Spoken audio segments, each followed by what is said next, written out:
हाय kids. तो आज मैं दोबारा आपके लिए मेंटल एबिलिटी में कोडिंग डिकोडिंग की पार्ट 3 वीडियो लेकर आई हूँ, जिसमें हम कुछ क्वेश्चंस करेंगे और लास्ट में आपके लिए एक वर्कशीट होगी। बच्चों, वीडियो को पूरी देखिएगा। कुछ क्वेश्चंस देख के सारे क्वेश्चंस का आइडिया नहीं लगता, तो लास्ट में जो वर्कशीट है वो आपके लिए एक बोनस है। पूरी वीडियो ज़रूर चेक कीजिएगा। आइए फर्स्ट क्वेश्चन देखते हैं। If in a certain language cell is coded as PAIE, how is casual coded in that code.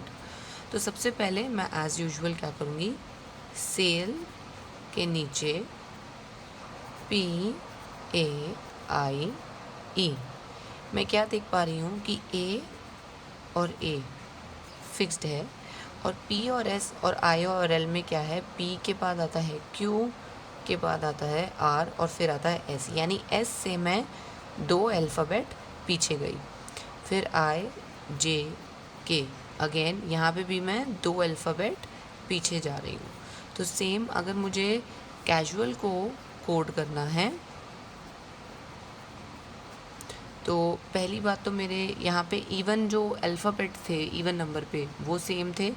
तो ये मेरा इवन नंबर है 2 4 6, तो इसको मैं एज इट इज़ लिख देती हूँ AUL। अब आते हैं मेरे यहाँ पे लेटर्स जिनके मुझे 2 लेटर्स पीछे जाना है। तो C में आता है BAZ, -2 करूँगी तो क्या आ जाएगा यहाँ पे BA और वापस ABCD शुरू हो जाती है Z। फिर S से पहले क्या क्या आता है हमारा, S से पहले आ जाएगा यहाँ हमारा R Q, ये आ गया P। फिर इसी तरह A से पहले आ जाएगा हमारा Z Y और ये आ गया हमारा X। तो मेरा आंसर हो गया ZAPUXL, जो कि ये पार्ट है। चलिए क्वेश्चन नंबर 2 देखते हैं। क्वेश्चन नंबर 2 में हमारे को हमारा वर्ड दिया हुआ है मैकेनिक्स, और ये हमारा वर्ड है। हम इसको इसके नीचे इसलिए लिखते हैं ताकि हमें पता चल पाए कि वर्ड्स में किस तरह का रिलेशन है। अब मैं क्या देख रही हूँ कि ये A हमारा एज इट इज़ दिख रहा है मुझको सेंटर में, फिर MECH और ये हो गया मेरा MECH, यानी जो मेरा लेटर्स स्टार्ट टू एंड थे वो सेंटर में अदर वे राउंड लिख दिए गए हैं। NICS और ये हो गए, ये इस तरह से NICS चल रहे हैं और यहाँ पे हमने उल्टा लिख दिया SCIN, यानी जो भी मेरे को यहाँ पे वर्ड्स गिवन थे सेंटर वाले को फिक्स करके मैंने आगे पीछे वाले वर्ड्स को इंटरचेंज कर दिया है। तो अब मेरे पास जो वर्ड मुझे चेंज करना है वो है पोस्टर। अब क्योंकि अगर मैं इसको 3 के हिस्सों में 3 में 2 पार्ट में डिवाइड करूँ तो ये 3 में हो रहा है, तो यानी मेरा कोई सेंटर लेटर नहीं है जो फिक्स हो। तो ये है POS, ये हो जाएगा SOP, इसको हमने चेंज कर दिया। ये है TER, ये हो जाएगा RET। आंसर आ गया सॉपरेट, SOPRET। आप देखेंगे बच्चों मेरी वीडियो में आपको हर तरह का एक टाइप का क्वेश्चन मिलेगा और फिर उसी से मिलते जुलते आपको वर्कशीट में क्वेश्चन मिलेंगे, तो इससे आपका जो लॉजिकल बिल्डअप है वो क्लियर हो जाएगा। चलिए क्वेश्चन नंबर 3 पे चलते हैं। तो आइए क्वेश्चन नंबर 3 चलते हैं। क्वेश्चन नंबर 3 में जो हमारे पास लेटर है जो हमें डिकोड करना है वो है डिस्पेल। तो आइए उसको एक डिफरेंट कलर पेन से लिख लेते हैं इधर, DISPEL। अब इसको जिस तरह से लिख दिया गया है वो है IDPSLE। क्या आप इसकी कोडिंग देख पा रहे हैं? बहुत ही क्लियर दिखाई दे रहा है कि फर्स्ट और सेकंड लेटर्स को then third and fourth letters को आपस में पोजीशन पे एक्सचेंज करके लिख दिया गया है।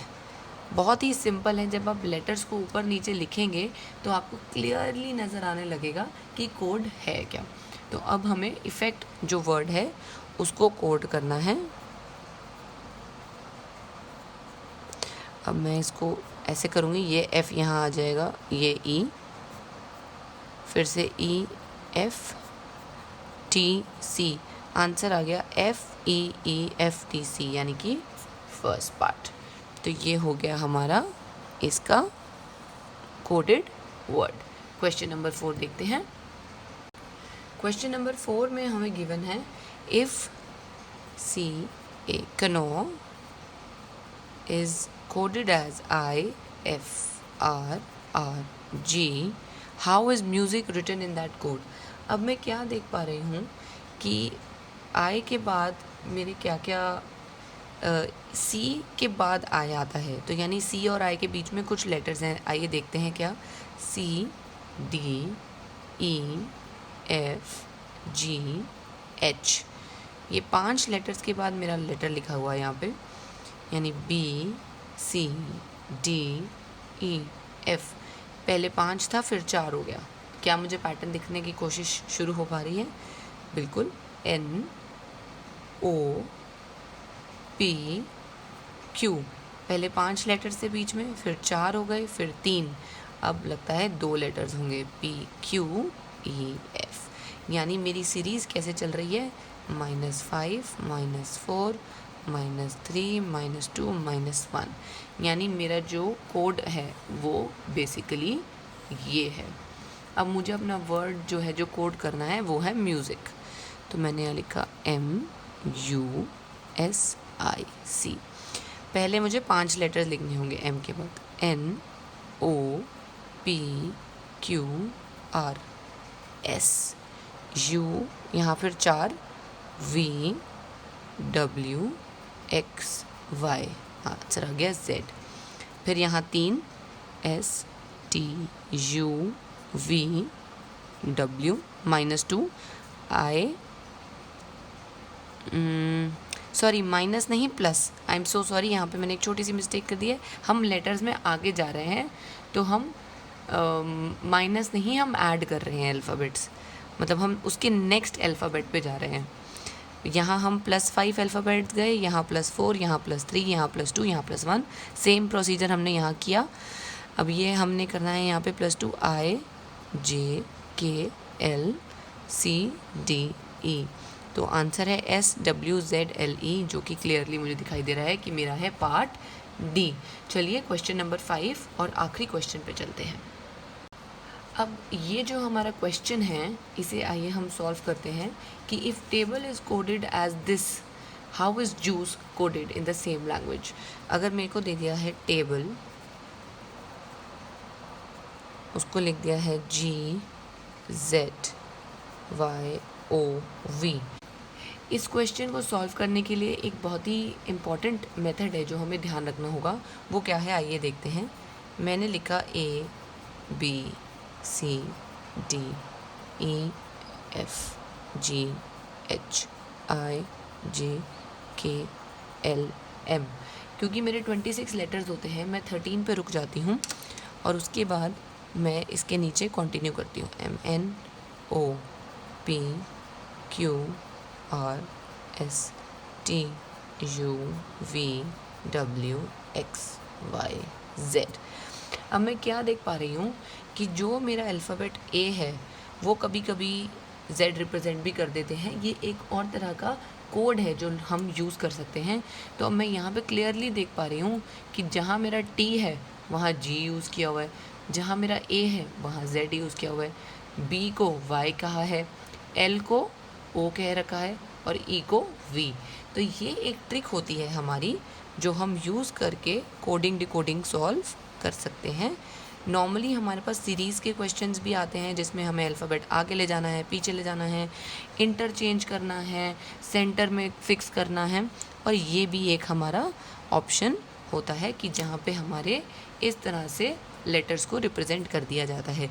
यानी अगर अब मुझे जूस को कोड करना है वापस, तो J को मैं लिखूँगी Q, U को मैं लिखूँगी F, I हो जाएगा R, C हो जाएगा X और E हो जाएगा V, यानी QFR X V, यानी जो आंसर है मेरा B पार्ट।